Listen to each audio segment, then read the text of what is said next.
Hi there, by the time this video is up, it will either be New Year's Day or New Year's Eve. I can't believe it's almost 2024 because 2023 felt like the longest year of my life, not counting 2020. In terms of what actually happened this year in the mediascape, a lot did. Man, was it a year for pop culture. The Marvel Cinematic Universe probably had its worst year both critically and monetarily. The DC Extended Universe finally died with Aquaman and the Lost Kingdom. The combo of Barbie and Oppenheimer shook the internet with memes. Spider-Man 2 came out. The writers and actors went on strike and delayed a ton of projects. The Hidden Treasure of Area Zero DLC for Pokemon Scarlet and Violet came out. Nate finally got an alt. All for One did a thing that is very spoilery.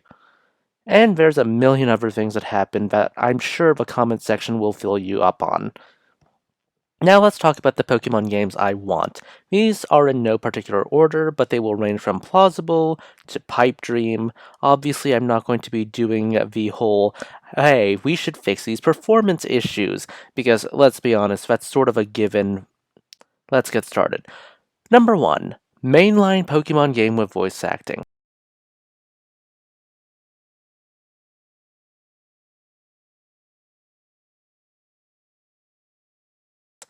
Masters also does minimal voice acting, and I find it still works, and this is a mobile title, not a mainline title. Give us a mainline game with voice acting. I'm not asking for every cutscene to be voiced, I'm just asking for important moments to be voiced. Snap handled it decently enough, and Masters handled it decently enough as well. Number 2, a morality system. I've complained about in previous videos that our choices in Pokemon games don't really matter, but I imagine if we had a morality system where the dialogues and features are altered based off your good or bad reputation could be fun.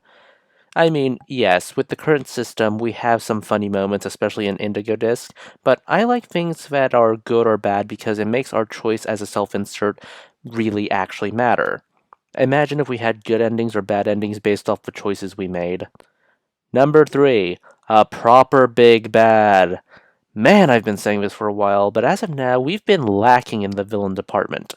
I'll grant you that Sada and Turo were good villains in that they showed how the evils that people do will live on long after they died and will ripple on from there on out. Kiki's exceptional lack of self-esteem and need for validation growing into obsession and antagonism was good, but not the whole big bad I sorta like. Come on, you don't need a complex villain. You just need a villain despicable enough, hammy enough, charismatic enough, or all the above that you have no regret pummeling their team into the ground and watching them go utterly insane. I mean, what have we had from team leaders since Getsis, who was our number one really big, bad, despicable person? We had Lysander. He's a Malthusian fool who the narrative tries to trick you into believing is sympathetic, but honestly, he's not sympathetic in the slightest. Lusamine. Man, did they bungle her writing between Sun and Moon and Ultra Sun and Moon. Chairman Rose. He's the definition of a moron.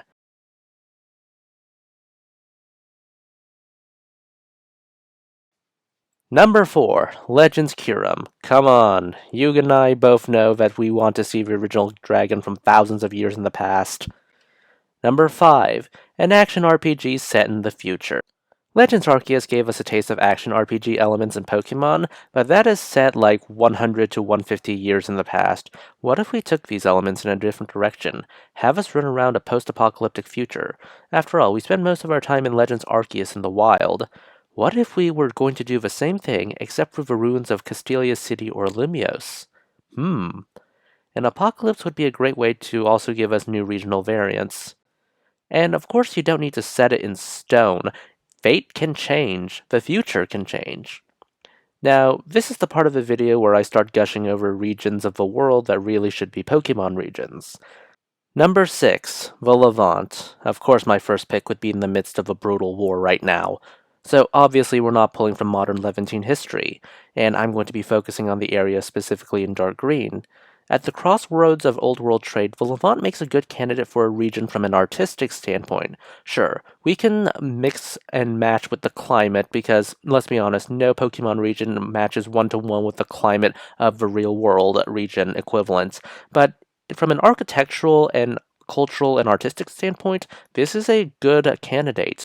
We can pull inspiration from the Persians, the Greeks, the Romans, and the Byzantines, to the various caliphates. We have a lot of artwork to mine from for cool cities, cool locations, and cool dungeons. We also have things from Crusader states laying around, which can be cool. Number 7. The next one on the list is Poland with Lithuanian elements, or, well, I should say the former Commonwealth elements. Once more, doing this on art direction rather than on climate, because we can fudge with the climate. I think Poland-Lithuania would make a cool region because it was an empire and then got partitioned by 3 other empires. This swings the door open for us to pull elements from Russia, Germany, and Austria-Hungary, in addition to the Polish and Lithuanian elements, and of course Belarusian and Ukrainian.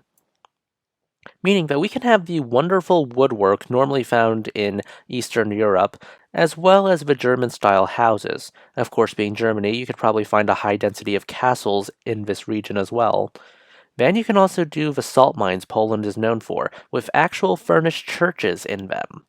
There was even an Armenian minority in the Polish-Lithuanian Commonwealth, which you can see in the Armenian Catholic designs. Number 8. Mexico.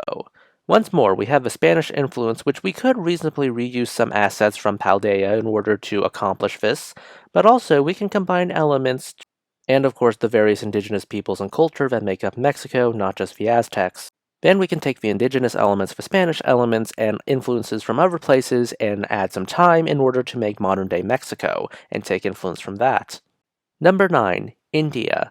India is constantly being conquered and having been broken up into multiple states allows it to get a lot of cultural influences from the Persians, even the Greeks, and of course those from the Indian subcontinent itself.